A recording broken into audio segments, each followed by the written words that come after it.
Time now for your forewarned weather with Cedric Haynes. Good morning, everyone. It's Monday, a busy holiday week ahead. Let's get you updated on this forecast.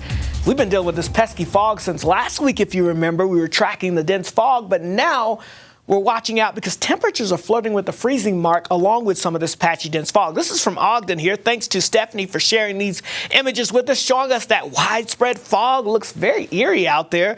And if you look closely, you can see some of those water droplets, what tends to be dew that forms on the grass, sometimes can lead to some freezing fog conditions because we have temperatures flirting with freezing. Now, a lot of folks have been asking, what's the difference between fog and freezing fog? Well, there's not a real difference in the actual fog. It's just the temperature is below freezing. And because of that, remember, fog tends to have with it some water droplets and things like that with it. So any of that moisture, just like any moisture, can freeze when the temperature goes below freezing.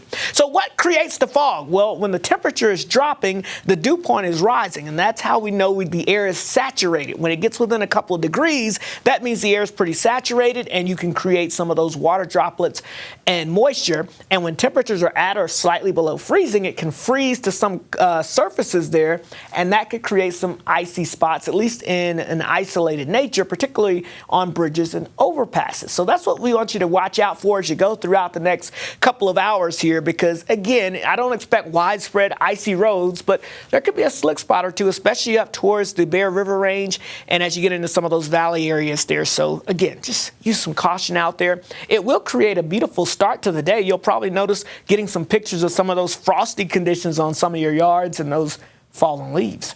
All right, look at the temperature out there. 32 in Logan, 34 Ogden, 33 in Salt Lake City. So you can see what I mean, flirting with the freezing mark. 23 in the Heber Valley, 23 in Milford, 25 Delta, 33 in Moab, 42 in St. George. So where do we have the worst of the fog? Right now it's in southwest Wyoming on that I-80 corridor going in through between Evanston and Lyman, and then up towards Randolph and Lake Town as you get into the Bear River Valley there. That's where we're going to have the most issues this morning.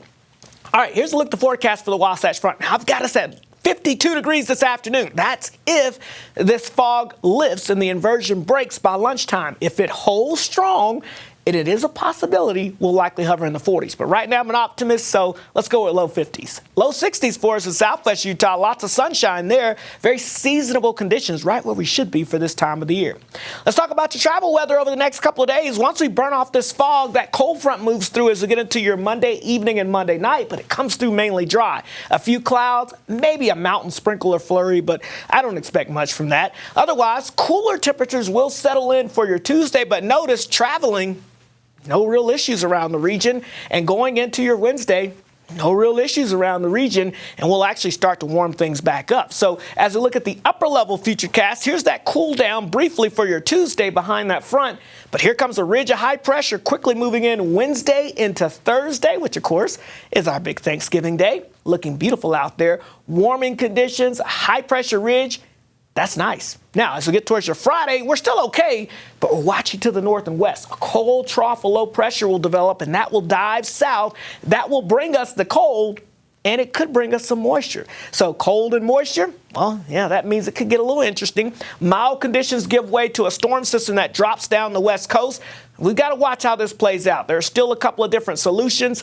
Right now, there's a chance of some valley rain and snow mix on Saturday night, maybe changing over to some snow showers on Sunday. Will this be a big storm? It's way too early to tell, but stay tuned. We'll update you on that if it looks to get a little stronger or if it looks to get a little weaker. Either way, we'll have those updates for you through the week. St. George, low 60s today all the way through Thanksgiving Day. Oh, yeah, the turkeys are happy all over the state with those temperatures in the low 60s before we cool it down this weekend. The Wasatch Front, watch out for that freezing fog this morning. A little cooler for your Tuesday.